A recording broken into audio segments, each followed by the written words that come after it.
Hey everybody, Patrick Connor here, and welcome to the Knuckles and Gloves podcast. Anytime there's a heavyweight championship fight, we'll get into technicalities in a moment, but there's a heavyweight championship fight, we got to say something about it, right? Tyson Fury just fought Francis Ngannou, and unexpected sparks flew. So I'm here with my boy Aris Pina, CompuBox operator, fellow fight history guy who just happened to count the fight yesterday, actually, by the way. So, or wait, was it yesterday? 2 days ago? I don't even know what day it happened in Saudi Arabia, but I'm all jet lagged, even though I didn't leave. Bruh, I don't know, man. It's a crazy fight. Definitely things happened that we did not expect. Sure. Yeah, when I was told I was going to be working it was just, for me at first, it was just another day at the office. But you and I were talking about it. I mean, there's still some kind of intrigue in it because you're always the morbid curiosity of the crossover. And even though I figured, and I think 99% of the world did as well, that Fury was just going to overwhelm him pretty quickly. I knew that Ngannou was a hard puncher, and I don't know, anything could happen in heavyweight boxing, but what it transpired on Saturday, I don't think anyone anticipated. That was incredible, actually, to watch. Not in the sense that it was like exciting, because it wasn't. Both guys barely threw over, 20 something punches around, if that. But it was just the intrigue of watching Ngannou do so much better than anyone anticipated, myself included, yourself included, and everyone else. Like, he looked like he belonged in there. And then, there's a bunch of factors that play into him Yeah. doing, Fury, and uh, his how out of shape he was even for himself, and probably taking this fight lightly, and a bunch of other Man, he things. was in shape, but it was just a pear shape is the problem. Yeah. And even more Shaped doing like it, a penguin. he always just looks like he's very stuffed out, and this one is even more just jiggly. Yeah, dude, they jammed him in that motherfucking foul protector. Oh, dude, and you just Oh, see the dude. flaps overloading on the side. I mean, and Fury always likes to brag, yeah, I'm a big guy, and muscle guys always get really tired. And to a theory, that's true that muscle-headed dudes do get tired because of all the stiffness with him and yada yada yada. But Fury's main game, and you'll agree with me on this, is that like he loves, to use that weight to lean on guys and wear them out, i.e., the Wilder fight and others where he's able to just body and bully people around. Yeah, Steve and the Cunningham. vast majority of heavyweights, just like you get them on the inside, and they're woo, they don't even know where the fuck they are. Yeah, Exactly. And Ngannou had that advantage that in MMA, in UFC MMA, he's always has to be like in the clinch and stuff. You know what I mean? Like, if he's always being clinched up, he's used to being in the clinch and people trying to maul him and do these things. And so, and that doesn't always translate. You know what I'm saying? Like, just because you know how to wrestle or grapple doesn't mean you know how to infight in boxing. For whatever reason, Francis Ngannou, whether he trained specifically for that or what, he made it happen, dude. 100%. That was part of what really surprised me, because that's something where, the old crusty motherfuckers say, you don't see inside fighting in boxing these days. And it's true. You don't really see it, and especially at heavyweight. And all of a sudden, you got Francis Ngannou cranking out the infighting, and it's like, where the fuck did this guy come from, man? oh, he was ripping some uppercuts. And not only doing that, but like taking a step back and doing it, like, pulling Fury with him and then throwing a shot type of shit. I was like, God damn, what's going on here? Yeah, that was not really what a lot of us expected at all. No, and especially when you're before the fight, way beforehand, when we've been watching all the training footage and when Mike Tyson originally got involved.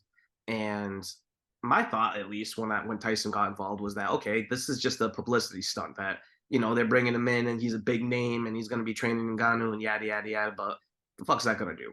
And more so to that, after the Ngannou footage started being put on Twitter and other various outlets, where you see him hitting the pads, hitting the heavy bag, even like sparring a little bit.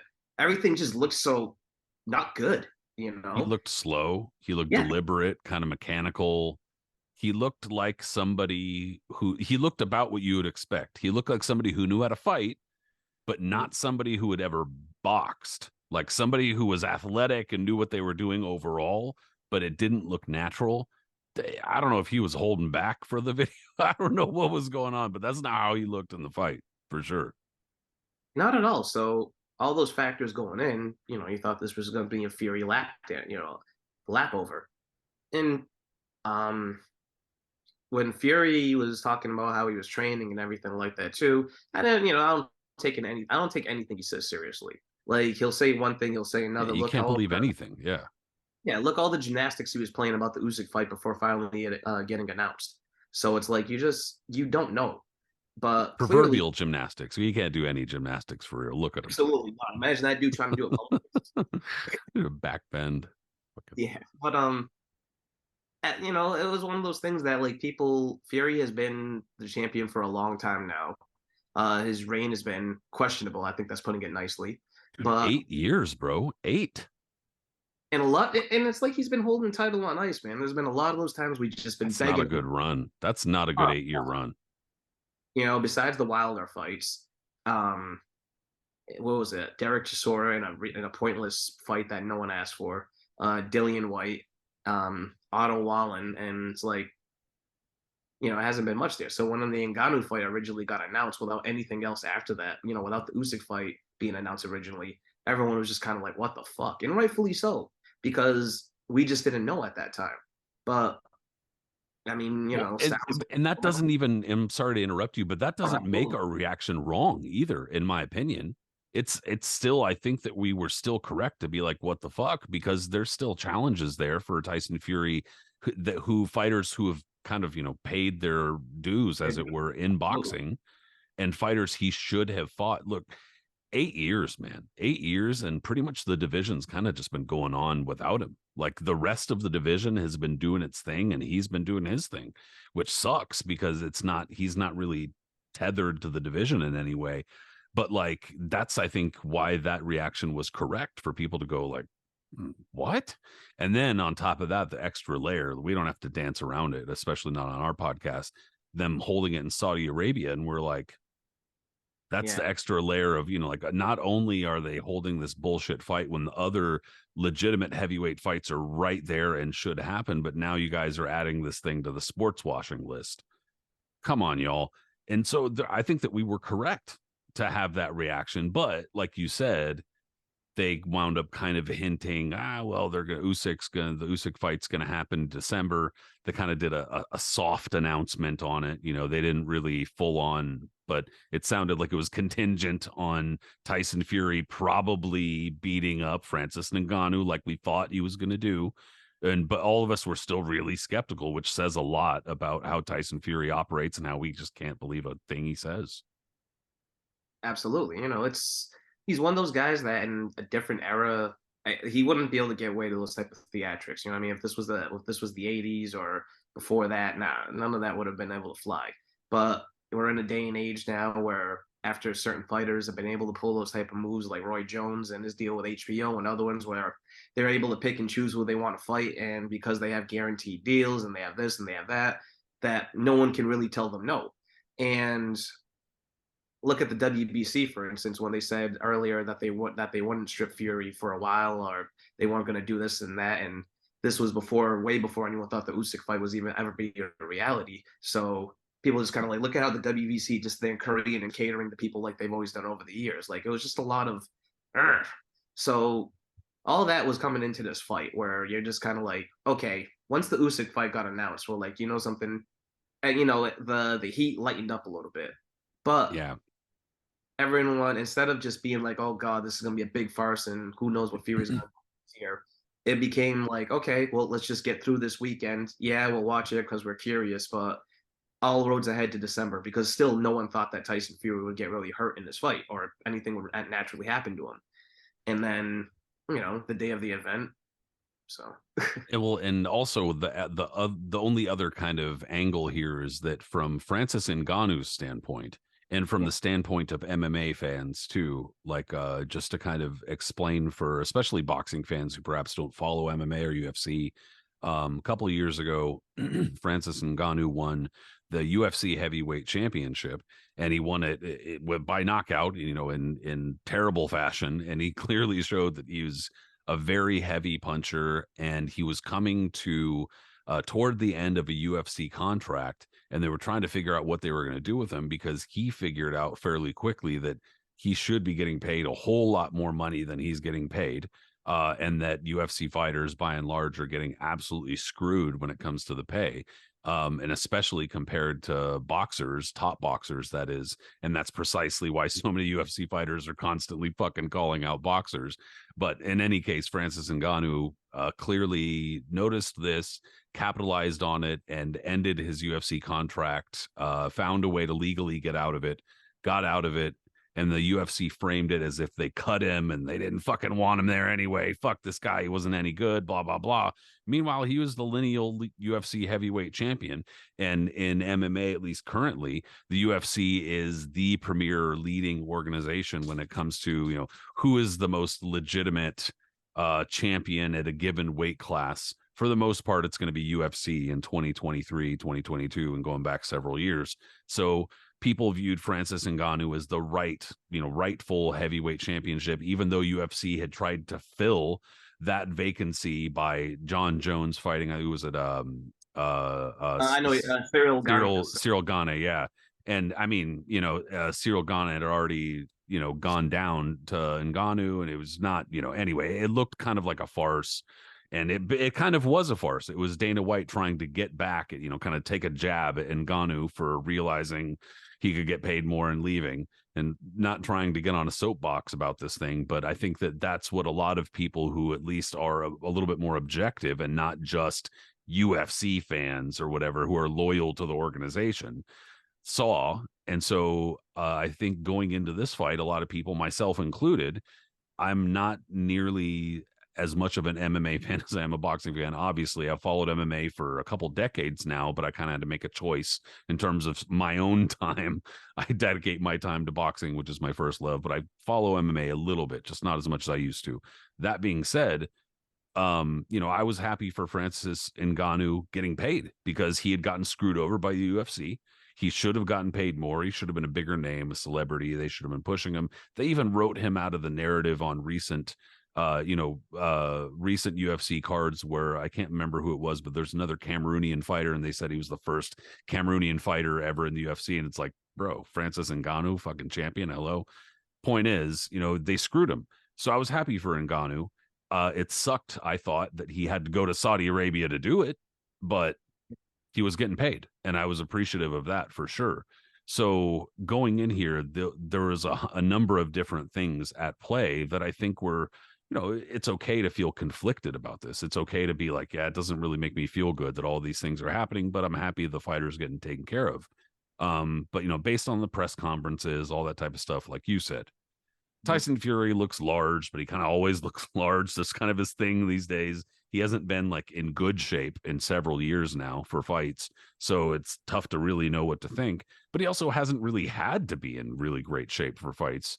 Also, what you were talking about, subpar opposition. So anyway, a lot of these things really just opened the door for what we saw on Saturday. A lot of us were expecting Tyson Fury to, like, we were expecting Ali Dokes. You know what I mean? We're expecting some kind of exhibition style thing with the heavyweight champion just kind of beating up a novice or looking good, getting some work in. A high level sparring exhibition, maybe. That's what I think what a lot of us thought was going to happen. And it was pretty clear from the beginning that Ngannou was not coming to play around. Yeah, yeah. So like I bounce off of what you just said. I kind of agreed with that. Like I figure that, Fury would play with him, lean on the ropes a lot, and Ngannou might like swing a couple of major shots that would get close or something, but Fury obviously would, he had that way of, deflecting them and with his sides or whatever he would do. And it would just, cruise Bounce either. off his love handles. Yeah, absolutely. The type of stuff you see him just doing sparring all the time, right? Or in the gym. So I figured that I don't think that Fury was going to blow him out relatively quickly because he's not a guy that usually blitzes people. But that he would dance around, try to move, give a show for a bit, and then maybe even let Ngannou like get like some sort of success, something to get people riled up, and then take him out around like the seventh. Play to the crowd. Yeah, exactly.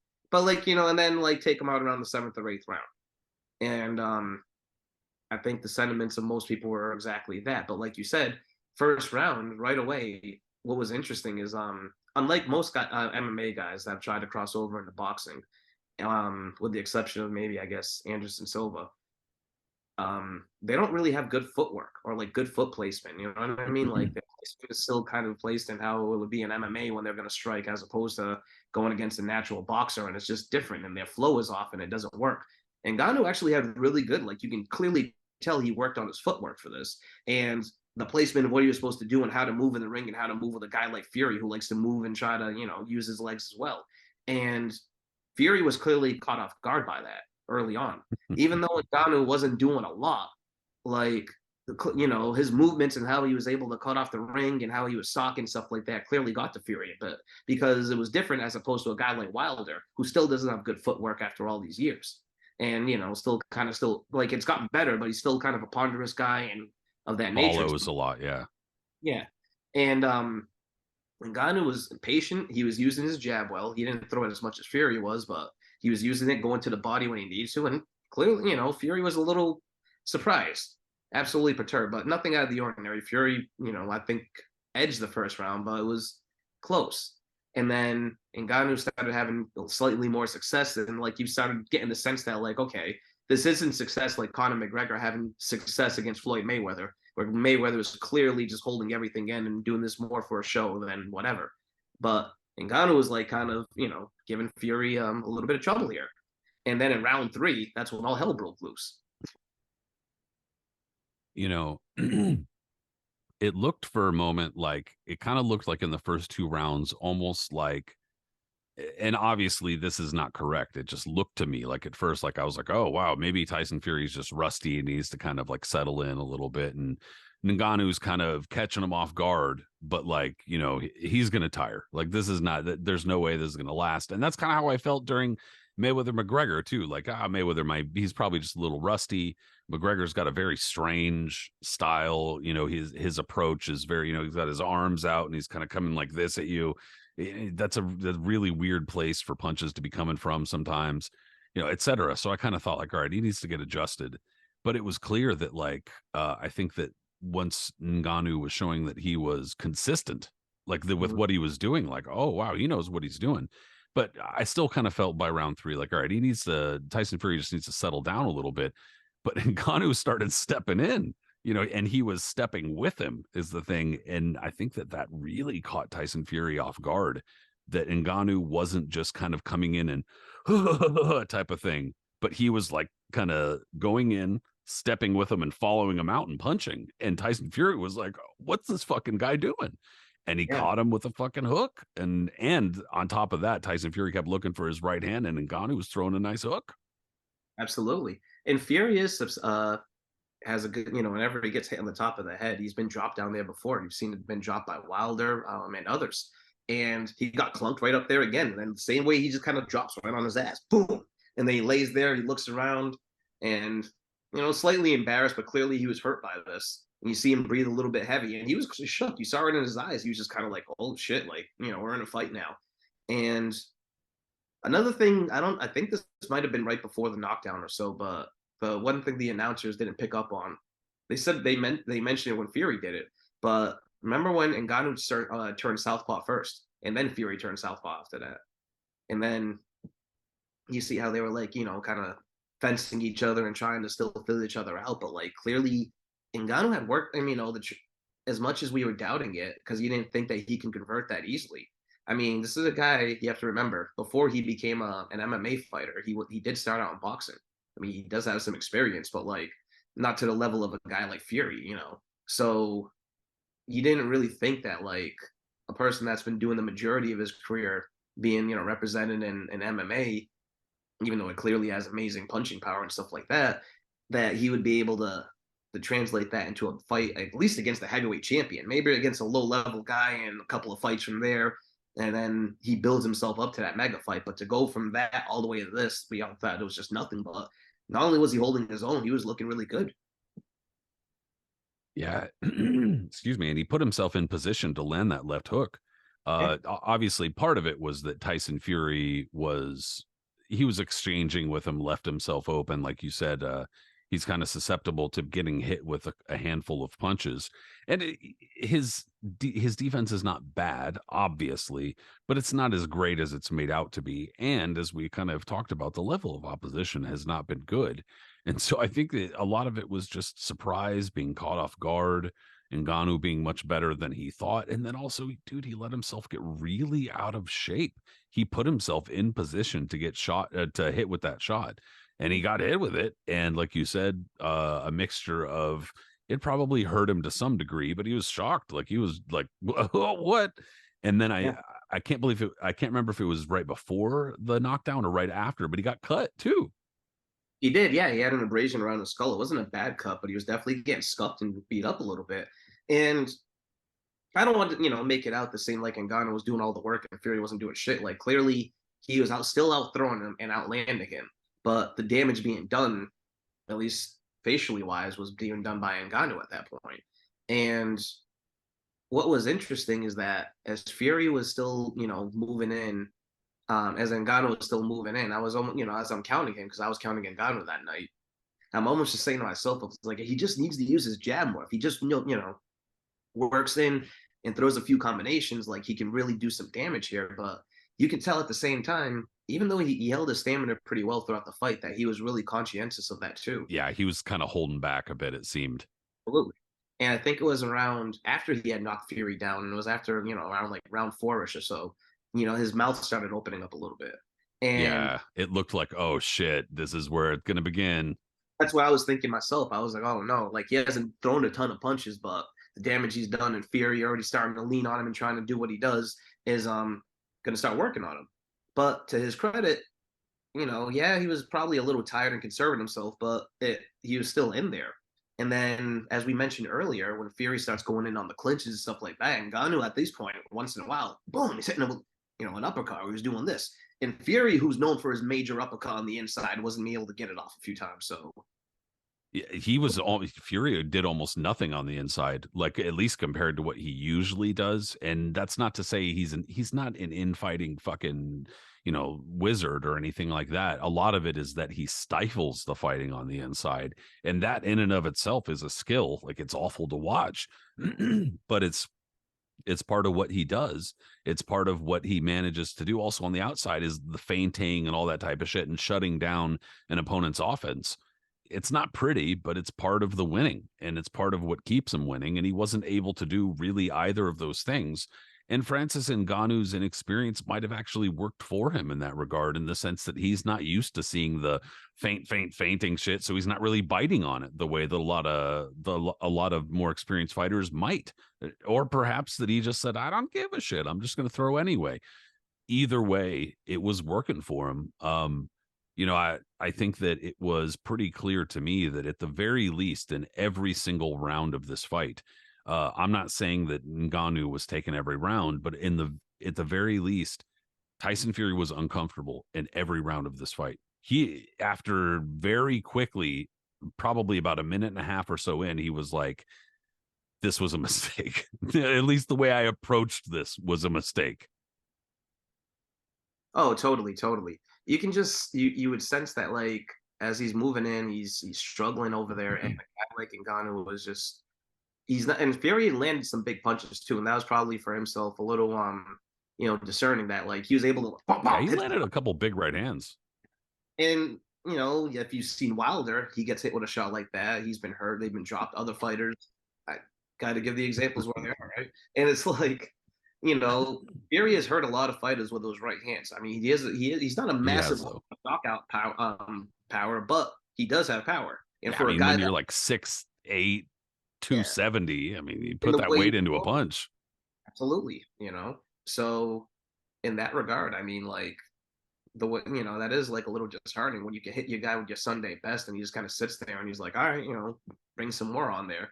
You're like shit, and at that point, Fury knows he's out of shape and he's not where he's supposed to be, and he's probably that doubt starts rolling in his mind. That he's like, oh man, I just need to ride this out and try to like squeak by this one. And I'll get to his point after. I'll get to the point afterwards when we talk about the after fight, because there's a quote that he made that kind of relates to that, where I said like in his head he's knowing himself. He was like, oh, I put myself in this mess now. Like this is my fuck up, and I got to somehow dig myself out of this. Otherwise, it's going to be the most embarrassing loss in boxing history, potentially. Well, definitely in heavyweights, at least. And I mean, to his credit, after, struggling the first few rounds, I mean, he was still being more active and he was landing. Like, in each Yeah. round, he was landing Ngannou. But it was just the more powerful shots were being thrown and landed by Ngannou. But Fury's Yeah. jab was working well. He was still able to outbox him in spurts and dictate the pace of what he wanted it to be. And that was really evident. Um, I think the last big round Ngannou had was round 8 Yeah, or so. I was gonna say 7 or 8. I can't remember which one it was, but the last one it was where I was like, damn, he's kind of beating his ass a little bit right here. Like he's Absolutely. getting to him. And in round 8, he was really starting to tag him up. And I think he landed the most punches he had in any of the rounds at that point. And Fury was looking distressed. He was looking hurt after, coming back around 6 and 7 and controlling everything. But Ngannou was really touching him up in that round. And I was saying to myself, if he can just ride this momentum the last 2 rounds, he's going to win this fight, if not actually stop Fury. Because this is the Fury from the Wilder fight. So even though, like you said, he was so out of shape and slovenly over there, he was still in better shape, clearly, than where he was here. Like, this was just a sloppy ass looking dude. And Ngannou, unfortunately, he really took his the pedal off those last 2 rounds. He barely threw anything, barely landed anything. Just kind of followed Fury around and let Fury dictate the pace and do his little type style thing. And that was the crucial part. If he had really pushed the pedal those last 2 rounds, I would have given him the fight. And I think the judges would have too, considering what the scorecards were. But Yeah. uh, I wound up scoring it 5-5 in rounds, but okay. with a knockdown for Ngannou, he took it by a point on my card, but I wouldn't be shocked, if somebody a round that I gave Ngannou, somebody else gave Fury or whatever. So I'm not mad about. I don't think there was a robbery by any means or any of that type of stuff. And on top of that, that's not even really the point. You know what I'm saying? Like, and a lot of people have pointed this out before. Personally, I do not think that it's a massive loss for boxing. I don't think that it hurts boxing in any way, really. It actually might help it in some regards because it might make for some bigger fights and for some of these matchups that I know a lot of hardcore people are going to hate. And they're like, it's Jake Paul type of blah, blah, blah. Whatever. That's fine. I understand people won't like it. But if it brings eyes and it brings money, then ultimately it brings opportunities for fighters. And that's a good thing. But regardless, I know like it's tough. It's like a tough pill to swallow because Sure. what should have happened and the logical thing, for the universe to be correct and everything to fall into place was that one thing that we know is that the first thing is Jed's a millionaire. The second thing is that boxing's heavyweight champion can beat the UFC heavyweight champion in a boxing ring. Like that's fucking common knowledge and everybody knows it. So when that doesn't happen, something's off, something's wrong, and that's throwing people off in the first place. But on top of that, dude, it's embarrassing for Tyson Fury. Yeah. It's straight up. There's not really any way where he looks good here. No, Um, that's prevailing wisdom throughout after this past weekend, after that fight, immediately after that. If you're on Twitter and everybody from fans to the prominent media people all kind of said the same thing. Tyson Fury looked like shit. This was all his fault, and this was pretty embarrassing for him. Not in the fact that, like, Ngannou wasn't credible for himself. I mean, he put on the performance of a lifetime, and all credit to him. That was his night. This was his weekend because no one expected him to do what he was able to do. But yeah, keeping that's what I'm saying is it was a dub for him no matter what, Absolutely, but keep this in perspective. That was because Fury came in absolute like shit. Like he just didn't train. He clearly didn't really care about this. He didn't take himself seriously, which and he still almost says a dropped. lot about him. Yeah, and he almost dropped the ball on that. Like I put out there a tweet where I said Fury joins the club now, and Floyd Patterson of heavyweight champions getting dropped by a guy making their pro debut. Yeah, And while making a defense of the championship. yes, I didn't put that in the tweet, and I should have. But Well, well, defense of you the didn't champion. have to because people should get it, but yeah. Absolutely. And it's like incredible. But like, if you look at Patterson get dropped by Pete Rademacher, one, Patterson got dropped by everybody, so that was one thing. And two, Rademacher was an Olympic gold medalist coming off of like whooping everyone in the Olympics at that point, and had a good amateur pedigree and knew how to box. He was a boxer first. He was no MMA background, nothing with him. He was just an amateur fighter. You know what I mean? Custom model saw a deal when he saw one, but like still, that was much more of a legit fight than what this was supposed to be. This was supposed to be just on the Pete, level yeah. of Mayweather. Pete Rademacher is probably trying to hit threes like in fucking the movie Hoosiers, kicking his leg out and shit. Yeah, Come yeah. on, dropping the heavyweight champion. And Rademacher went on to have, I mean, not a spectacular career, but I mean, a respectable one at the least. Yeah, he was okay. He wasn't like some bum or anything like that, but he obviously didn't pan out in the pros the way that he No, could have. definitely not. Whenever he stepped up to someone pretty massive like Archie Moore or someone of that nature, he got pretty beat up. But he did beat Bobo Lawson. Sorry to bring up Bobo, but Oh, Bobo. God, yeah, dude, you just touch him and he goes down. Poor guy. absolutely. But the Fury thing, dude, that is really embarrassing for him. It's not It embarrassing, is. but it's for him and himself and being the heavyweight champion. That's Yeah, I don't feel embarrassed as like a boxing fan or come on, oh, dude. I don't give a fuck. I thought it was and hilarious. yeah, and I was hoping that as a fan, I thought it would have been incredible if Ngannou was able to pull that off. But like you kind of alluded to, this open instead of people be like, "Oh man, this is bad for boxing," blah, blah, blah.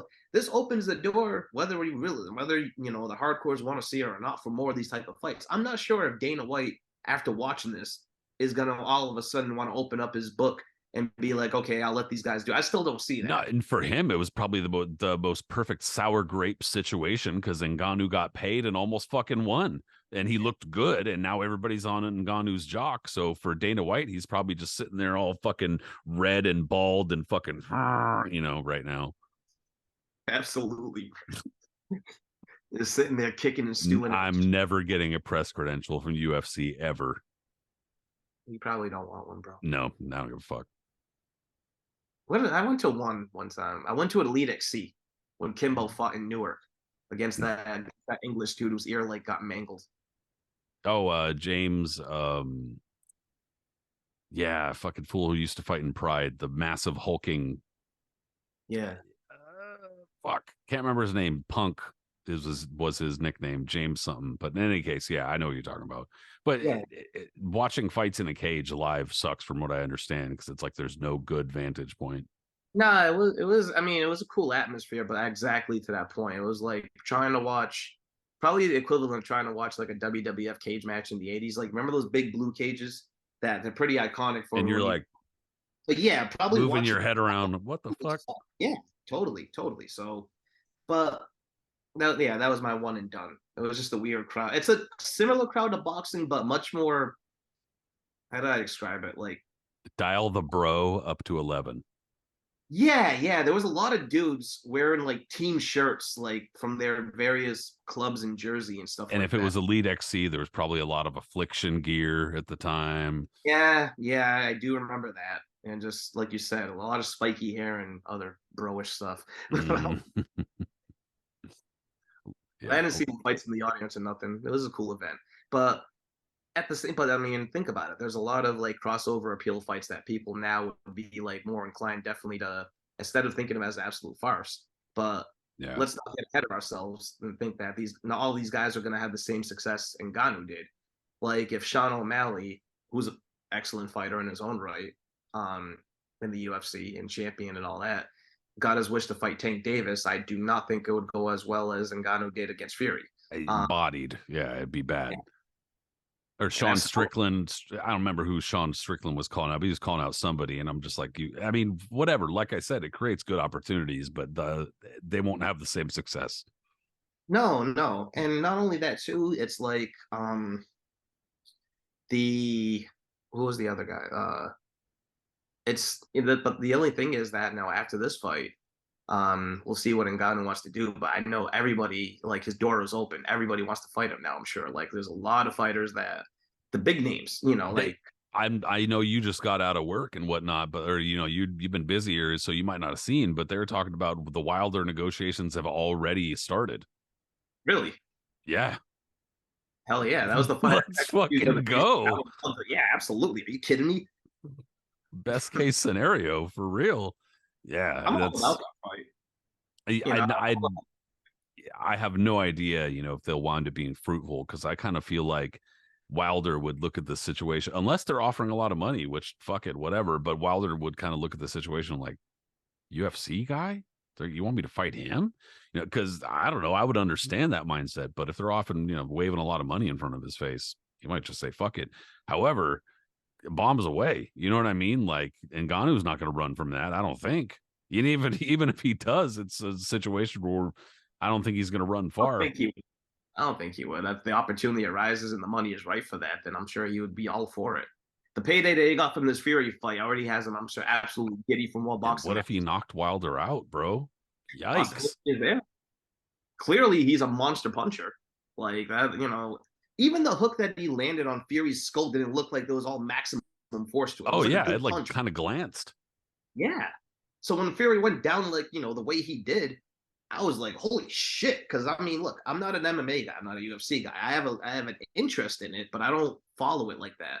And I don't go out of my way to watch the pay-per-views or anything either, because the main events start at like 2 in the morning or some crazy shit. But I mean, I'm just joking. I'm being exaggerating, but as a person on the East Coast, they start late as hell. And this is as a boxing person Well, yeah, a myself. lot of it's like based out of Vegas and shit. So yeah. But like you said, I've watched his footage, and I mean, obviously they were playing his highlight reels of him decapitating guys in the UFC over and over and over. And I wouldn't want to be the recipient of any of that type of power. But I mean, the thing about him though is that, like, not just him wielding power and throwing some caveman clubs, like he just technically knew how to throw. He looked good. Like he looked like a guy who's been boxing for many years Mm-hmm. and knew what he was doing in there. Very comfortable. That's one of the things that shocked me apart from the infighting thing was how smooth he looked. Yeah. I He never looked uncomfortable in the ring. He looked fatigued a few times, but he never looked out of depth and No, uncomfortable. Like no. Yeah, he never looked like he didn't belong. And that was what I was kind of like. I, like I said earlier, we've seen a lot of fighters or guys who went from wrestling when they were younger, whatever, athletes, good athletes who knew what they were doing in general in sports, could pick up just about any sport. Boxing is not a sport you could just pick up. And so usually what happens when though even really good, insanely good athletes get into boxing, they still look very stiff. They don't look natural. They move in a way. And that's how Francis Ngannou looked in those training videos. I was like, I don't know if this is going to end well. Like he looks like he's throwing punches well, but he looks very stiff. He looks very slow, and he didn't look that way against Fury in the ring. So I don't know if he was holding back or what was happening, but that's what shocked me. He looked like he could get back in there in 3, 4, 6 months, no problem. Like oh, yeah, and he'll be all right against almost anybody. he didn't really take a ton of punishment either. He was just outlanded, but he wasn't really beat up in there or anything. Fury No. didn't do that much. Most he did was just land a couple. Well, that big ass elbow he landed. Besides that, you remember that highlight where you saw Fury like go, Yeah, dude, that was a pretty solid elbow he landed, to be ah, honest. Yeah. Ngannou didn't even flinch from that Oh, either. yeah, he was just like, yeah, and what? You Like, kidding okay, me? like he was like, I eat these for breakfast. You know where I come from? Like I like hit my own elbow on the counter and I'm down for 2 days. I'm like, I can't, dude. Give me fucking ibuprofen. You fucking kidding me? Get out of Yeah, here. that's pretty incredible the way you can take a shot like that. So that's almost like, when you hit a guy with an elbow and they barely even flinch, it kind of reminds me of when Richard Pryor was talking about boxing, and he said he got in there with a dude who was punching himself, and he got all freaked out, and he was like, "Coach," he looked at he was like, "Coach," he was like, "He's whooping his own ass. What do you think he's gonna do to me? He clearly don't give a shit about himself." And I don't know, it's scary, but like he did really really well. I mean, it was phenomenal to watch, but got to keep this into account as well that Fury also came in the worst possible shape, so that helped Ngannou also, shine even more so. Do I know if Ngannou would have the same success had Fury come in like in decent shape like he did for, say, like the third Wilder fight, or like the first one, or hell even when he was back in like really good shape? Who knows? Probably not. But at this time, but he still showed that he'd still be competitive. You know what I mean? Because he clearly Yep. belongs. That's the He, most he fascinating he could only rise to the occasion that he was given, which he did. thing. That's all he And could do. like you said, he's the first guy out of a bunch of sports I've seen where a fighter, where people transition to boxing, where he looked really natural in it. And you think about all the years and different people that have like transitioned from wrestlers like the late great Danny Hodge, who actually did have a lot of success in boxing in the 50s. Gotta give it to him. Tough guy, had a monster masher of a punch. Um, the type of guy that could take you know what he was famous for, right? Where he would take apples and crush them with his bare hands. Oh yeah. And that was the part of his bit. Yeah. Yeah, he would take and crush they and then, pop the thing in his mouth. Which is a Ridiculous. lot harder than you might think when you I like grab an tried it apple. It's sometimes. fucking I not was just easy. like curious because I had like an apple one time at work and I was like, let me see what I can do with this. And I just made like the slightest dent in my hand, started cramping, and I was like, jeez. Yeah, like two hands, no problem. One, nah, it ain't easy, dude. Even two hands is gonna be tough for you to do. Apples are big, man. Like, they're strong. But That's true. I might, yeah, let's strike that. Not a no problem, but easier. Hodge, Regardless, yeah, Hodge had success enough that he became a contender in the 50s until I believe he lost to Nino Valdez. Um, you move it on, there was Charlie Powell, another heavyweight from like the 50s and early 60s, who was a football player and probably the best football player to ever cross over into boxing because he did have success. And I think he knocked out Valdez, in fact, and beat a few other contenders before, eventually falling into obscurity. And then trying to think of other crossover guys that it, heavyweights at least. well, I'm pretty sure Deontay Wilder was balling. He was playing like Basketball. basketball and football, I Yeah. think, before he picked up boxing. Michael Michael Grant, I think, was another one that was Yep, a basketball. Michael Grant for sure. Lance Whitaker. Yeah. Um, maybe Derek Jefferson. Not sure. Yeah, I don't know. Then you had the heavyweights of the early to mid '90s from the NFL, like Mark Gastineau, which Mhm. Alonzo Highsmith, Highsmith, yeah. Kendall Gill. Um, yeah. So, but in terms of MMA guys, there's a bunch of famous fighters in the MMA who have crossed over and have a few professional fights. Anderson Oh Silva, yeah. notable ones. Israel Adesanya, who posted up a clip of his today, claiming that he's never going into boxing. No one really gives a shit, buddy. Um, if you Yeah, got pieced yeah, up, you got to be at the top for people to give a shit, dude. If you're like Clement, oh, I didn't want to box anyway, like after a loss, like after a bad loss, then people are just like, I don't give a fuck, dude. especially get whooped on by a guy who clearly is not a boxer himself. Come on now. Come on Yeah, now. I mean, go whatever, stay in the UFC, bro. But um, yeah, there's a few of them. I think even Alec, what's his name, Alex Pereira. And actually there have been the Nogueira brothers used to work with the Brazilian national team. And so like they had pretty good hands, especially for MMA. And let's see who else. Jens Pulver had a number of professional fights, and he was one of the fighters that was kind of marketed in the UFC back in like the late 90s and early 2000s, as especially toward the boxing crowd, because he was a kickboxer, but he had a boxing background too, and he had really good hands, especially for MMA. And so he was kind of marketed for like the boxing crowd, like, oh, look, he uses his hands. He doesn't really wrestle much. He doesn't get on the ground as much, type of thing. And he had a number of fights. KJ Noons, he had Oh, a he had a handful of pro fights. you remember? I don't think the Diaz brothers ever fought pro, but I think they both fought as amateurs. I know one of them was supposed to fight Jeff Lacey. Remember that? I think it was which one's the older one? Nick. Yeah. It was Nick that was supposed to fight Jeff Lacey. I don't know why it fell apart. Um, here's another one too. Tony Holm. I don't know if you remember him. Tony Holm was a professional wrestler actually at one Looks point. really familiar. His and his WWF name was Ludwig Borga, Mhm. who played as a dude from Finland and hated the US for actually for pretty decent reasons when you think about it. Because he was like an environmentalist and stuff like that, and talk about how dirty the U.S. was and all this other stuff, and how bad our ecosystem was, and but of He course, ain't wrong. no, he wasn't. So I mean, but this is the It's one of night. those situations where 35 years later, he was fucking right the whole time. But he did. He was a pro fighter, and he held a win over a completely washed up Iran Barkley. So Huh. Wow. Yeah, I mean, there have been instances, of course. Boxing fans are going to love to point out the instance of Ray Mercer going and fucking washing Tim Sylvia, who Oh, himself was sure, really yeah. washed at the time. But that's literally like the only one we got, dude. That's like they'll point to it all day. But regardless, I Oh, I think mean, that's but good. I was gonna say the 2 or 3 times I can recall you boxers, professional boxers going into the UFC, they got washed immediately. I Yeah, mean, James Toney. Yeah, I mean, almost everybody. the dude from the first UFC, what was his name? Uh, he was a pretty Oh, good cruiser actually. homeboy with one boxing glove. Yeah, yeah. Oh, I can't remember his name. Zimmerman or something. Zimmerman, right? Maybe.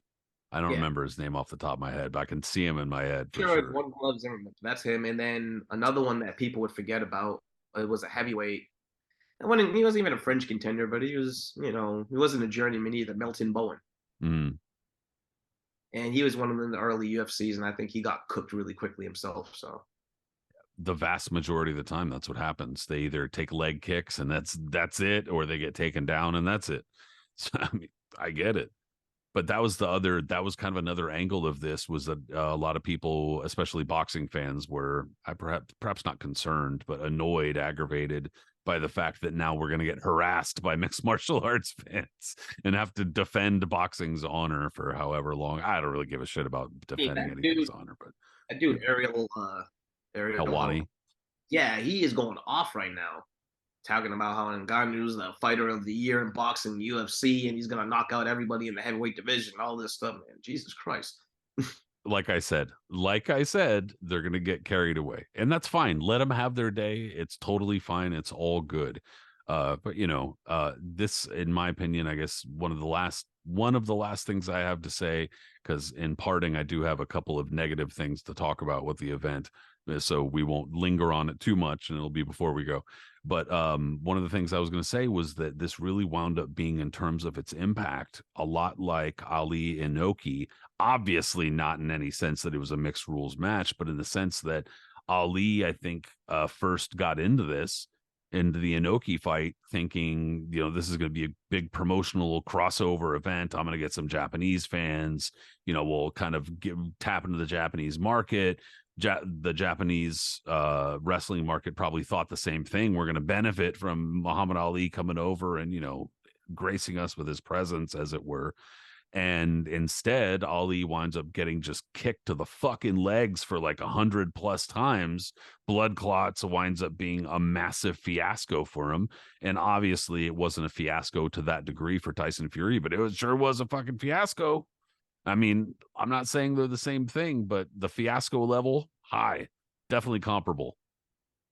I mean, that's boxing in a nutshell, right? Expect the unexpected. When you really think about it, you just never know, especially when you're so sure about something that's going to happen. And then, Yeah, never be sure that's sure. something, yeah, especially with heavyweights, because you just can never tell what's going to happen in a heavyweight fight. Even a novice like Ngannou can drop the heavyweight champion in the world. That's the beauty of boxing. That's why we love it. That's why we watch it, because it's dramatic like that. You just never know. And especially when you have a heavyweight champion who comes in so lackadaisical sometimes and clearly doesn't Sloppy. give a shit, just sloppy as hell. And that's the recipe for an upset. So good for Almost him. looks like a pile of laundry coming into a fight.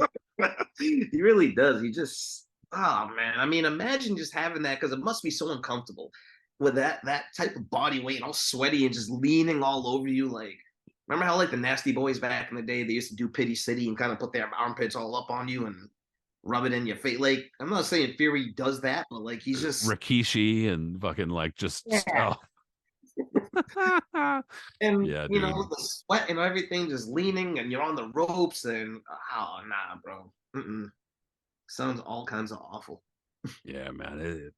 Man, it wound up being bad. Obviously a major boon, a major positive for Francis Ngannou, who, you know what, dude, he bet on himself. He definitely took the risk.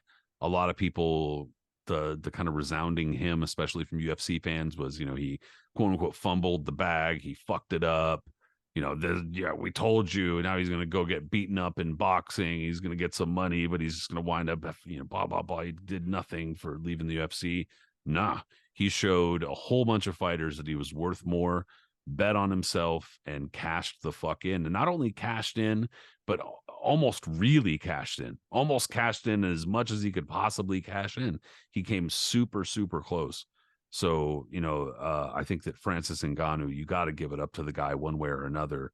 But like I was kind of alluding to earlier, the only negatives things that I'll say here is one, the pace of the entire event was just like ridiculous and terrible. I had to I, work it. How do you think I felt? I couldn't believe it. Like, I mean, I'm not even kidding when I say I took 2 naps during the thing, and I didn't even miss any of the fights, dude. I took 2 naps and didn't miss fights, is what I'm saying. It was not well paced, and a lot of that had to do with the fact that it was in Saudi Arabia, dude. However you feel politically about any of this, that might not even factor in, man. What might get through to a lot of people is kind of maybe like some shaming or something here, which is like me saying, don't you think that it's kind of weak that boxing's in a spot where it has to go to Saudi Arabia? Like, don't you think that that's embarrassing as like a boxing fan, that it's probably not anything about us not supporting boxing enough at home or anything. I don't necessarily think I think that factors in, but not as much as the promoters say. Like, that's probably the line that they're going to use is like, well, we wouldn't need to go to Saudi Arabia if you guys would fill arenas. You know what I mean? That's going to be the line, but that's not really true. Like, you could take that money and fill arenas, because there are arenas being filled, semi regularly in the U.S. for certain fighters.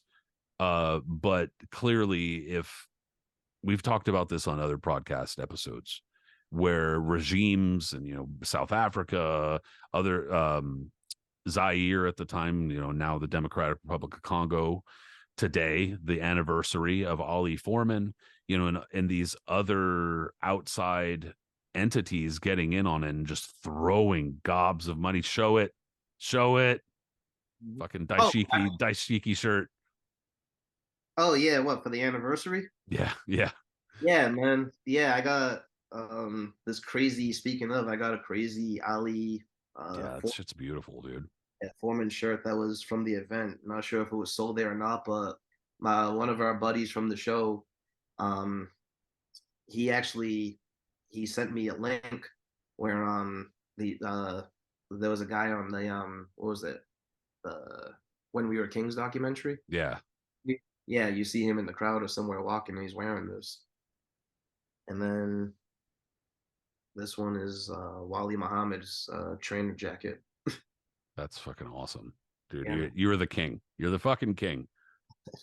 But yeah, Um, and Sasha and those places, when those places throw money like that, it's again we history has repeated itself many times over the years. We've talked about this, you and I, off the show and on the show, about how this is very similar to what was going on in Sun City, South Africa, in the late '70s and early '80s, same where promoter behind it.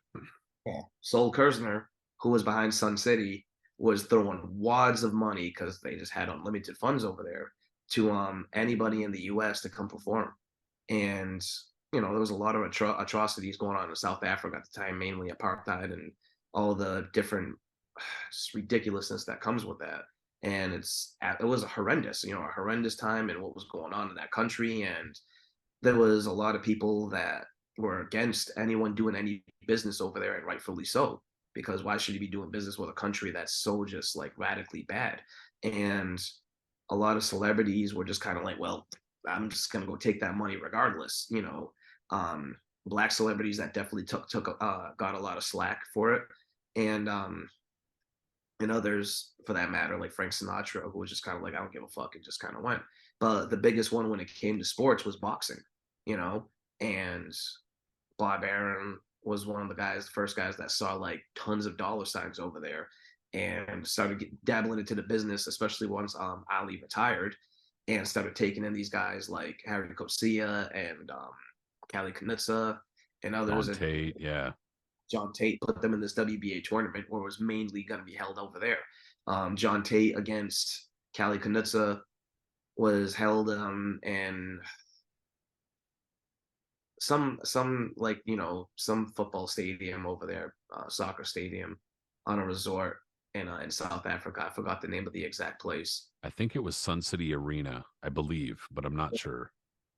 It was in Mobato. That's what they were saying, Mobato, South Africa, I believe it was. But like it was around over there, and then the main fight, the once the finals was Coetzee against Tate, and again that was held in South Africa, and with a result so damning for a few people over there, somebody reportedly killed themselves afterwards. Well, and yeah, I That's mean, there.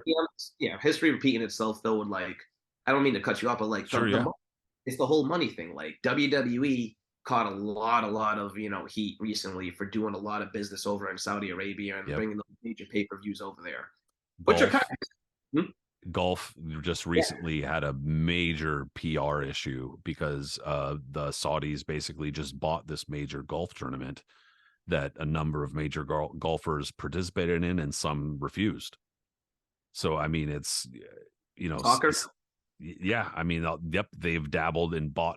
They've straight up bought a number of clubs that have a lot of people conflicted, because obviously a lot of people are really loyal to their football clubs, especially in Europe and in England and whatnot. So I mean, you're looking at a situation like in Sun City where Bofufatswana was a place that was basically they were trying to exile black people, black South Africans, and keep them, kind of monitor their activity and that kind of thing, and basically enslave them. And it was an apartheid regime. And so, given what's going on right now in other parts of the world and other apartheid regimes that are currently operating, it's, and I'm also not ignorant to the fact that the U.S. has been extremely guilty uh, in a lot of these atrocities and has done its own dirty work. So I'm not going to ignore that. However, point being, currently in Saudi Arabia, there are a lot of really bad human rights issues. And so I'll just say, I'll say it for anybody, that it was disappointing to see a lot of the fighters that were over there showing up. I'm happy that they were appreciating, and I appreciate that they were showing up for boxing, and that they were supporting the fighters in a way. But I was disappointed to see a number of the fighters participating in the weekend, when I mean, it was like uncomfortably awkward. You know what I mean? It was like almost like a hostage situation where these people are being forced to say nice things about what they're doing and where they are. And that was really uncomfortable. And like, so having to watch that was just like disappointing as shit. A That's lot of really people, about all I have to say about it, though, because I don't want to, dwell too much on the negative shit.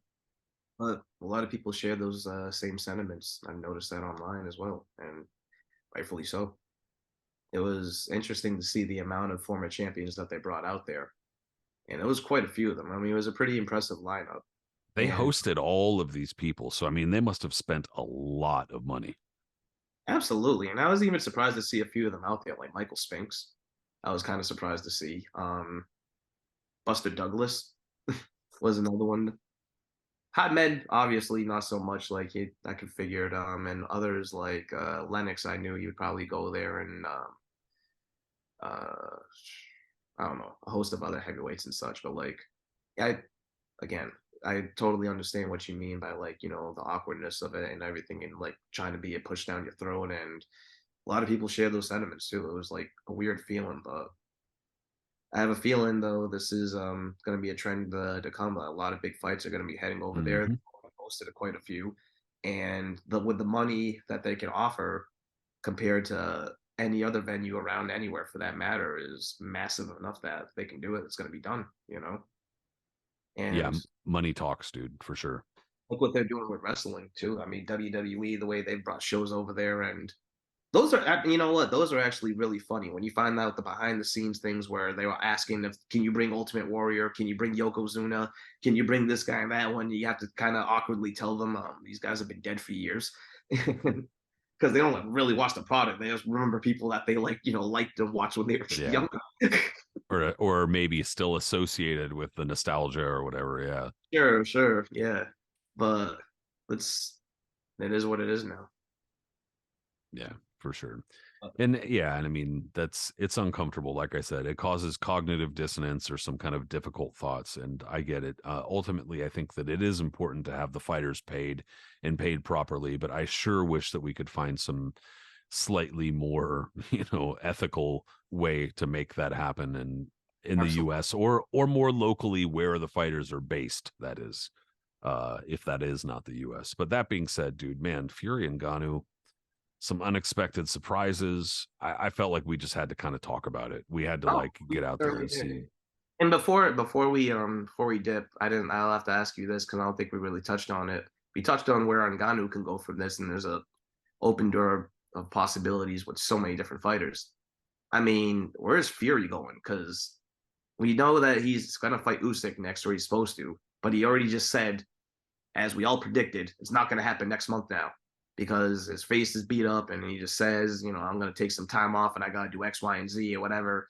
And it sucks for Usyk because he was already in Yeah. training and getting It's for this mentally prepared, but it's like, you know, does he get to sue him or how is this going to work? Fury said he was going to yes. sue Usyk if he didn't get through with his fight, so it's like, Yeah. Somebody posted on social media the video of Tyson Fury's like, well, he's got to fight me. yeah, Take him to court. They have a contract. And that's a then good explanation. and then he's like in his little raspy voice, and then afterwards he's like, I'm gonna take some time off. I'm like, Yeah, bro, and then he's talking about he had a long, 12-week training camp, and I'm like, who the fuck trains for 12 weeks and looks like that? Damon What Wayans. the fuck? Yeah, training. Sat on a train for 12 weeks. This fucking guy, man. Yeah, I don't know. What's he gonna do?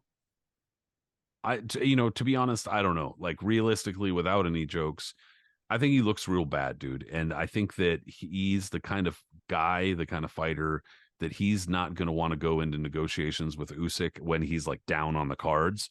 And so Mhm. he's probably going to just skip out for a while, would be my guess. He's probably going to fuck off and go get even fatter. And then, I don't know. I hope not. I hope he fights back. I hope he's like, screw this. I looked awful and I don't want to look like that again. I'm getting back in the gym. I'm fighting Usyk in February or March and let's get this shit over with. I'd love to see that, but I just don't have any confidence that that's going to happen given his resume, given how he's acted before. So I hope that's not the case because all that's going to do is hold up the division even further. But at this point, dude, all eyes are on Ngannou to see what he's going to do. That's Man, what's that's the kind one of that came crazy. out this weekend when everyone talking about him. That's the one that's the Mr. Excitement. Like, no one cares about. I mean, I'm curious about what Fury's future will be, and I'm sure people are to a degree is. But like you said, Ngannou is the one that everyone's just like, man, where the possibilities are endless now because like these are all fresh fights, and he's a new name that's suddenly thrown in the mix that originally everyone thought would just kind of be a joke and fade off back into the PFL or something, right? But Yep. no, here we are. And now there's Wilder, there's Anthony Joshua. I don't know how good he look against Usyk, but there's like this the wide range of possibilities of different fighters he could fight. Yeah, pre-fight press conference, Tyson Fury is talking about, like, I'll take you in a boxing ring and a cage. And now, like, you're like, dude, you couldn't even beat him in a boxing ring. It'll Yeah, fucking he got plant you drunk. 6 feet under a lettuce patch, bro. Are you kidding me? That's one of the best photos of the year is when Fury's down looking up and Ngannou does like the dance in front of him. My gosh, dude. Oh man, I definitely yelped when in my chair when I was watching. I was like, yeah. Well deserved. Well, yeah, as you could tell, we're not real big Tyson Fury fans, but I mean, it's tough to be. Are you kidding me? Come And on. I mean, as a heavyweight champion, I want to like the guy or something, or to like try to like, because I He makes respect it him. I tough. think he's a good fighter. Don't get me wrong. That's the thing that's mind numbing. Like, I don't sip the Kool Aid and call him one of the greatest of all time, like a bunch of these people do, and say that he's another Ali and all that. Like, once he, once he did that thing on ESPN against that guy that wasn't good. Remember that comment when he wore the American flag and all that? I forgot what he Yeah. called. And the dude went over there and just threw that like over and over and over, and Fury just deflected all of them, and they were just calling him like the most offensive granddaddy since Ali, and posting that clip of Ali and Dokes and doing the same. Except Ali's got like dozens of those clips, and that's that only Fury clip. That's like the only. It's like a It was 4-second against like flip. the worst type, worst possible opponent too, like a guy that was just an absolute out and out. Stupid. So yeah, the time is gonna come, man. Fury, I don't know if this. I think, you know, like I'm pretty sure, you know, a lot of this contributed to him being completely out of shape and not taking it seriously. But I think he has diminished a little bit. You know, he definitely is not going to be the same guy. He those Wilder fights, he definitely took some punishment. Those were hard knockdowns and getting punched like that. And other Yeah, times, he ain't just gonna not get faster. I'll tell you that and just much. not taking care of yourself over the years. You know what I mean? Like you have to keep yourself in shape and do things and not be an absolute slob in between fights. I'm not saying you have to be Bernard Hopkins or like Floyd Mayweather in between fights, but at the same time, guys, it's always been that throughout history, it's always been known that guys who don't take care of themselves and just let themselves go absolutely whatever don't really pan out for long careers like that. Yeah. Look at Rick Bull, for example. Bull used to just the way he would just let himself go and get sloppy as shit, you know, right? Especially when he became heavyweight champion. The first thing they did to him was take him on that world tour, and everywhere he stopped, he just gorged himself on food. And then he came into the second Holyfield fight, way out of shape. Still a close fight, but you know, he was never the same really after that. And then, you know, Fury, it's we'll see. We will see, but I mean, yeah, not a whole lot of confidence in what's going to happen from this point forward. I just hope that the division moves forward. That's probably the most important thing. But hey, dude, I appreciate you taking some time. I appreciate you counting that fight, man. It's Yeah, man. a big event to sit through, dude. You paid your dues. Hopefully, yeah. And I had to do another one again that night, the Oshaki Foster fight, which was a whole other story in itself. So Yeah, man, that was yeah. The last handful of rounds of that were wild. But yeah, in any case, fun stuff. I appreciate it, dude. Thank you so much. Everybody who listened in to the podcast, thank you so much. Go ahead and subscribe via whatever podcast app it was you used and rate it, leave a comment. If you watched on YouTube, hi, thank you as well. Go ahead and subscribe, leave a comment. We'll try to say something back. And as far as social media goes, we are both still on Twitter. My boy Aris Pina is on Twitter as Punch Zone Aris. I'm there as Boxing History. Also, the Knuckles and Gloves podcast is both on Facebook and Instagram. So say hello there as well. Eris, we'll talk soon, man. have a good one.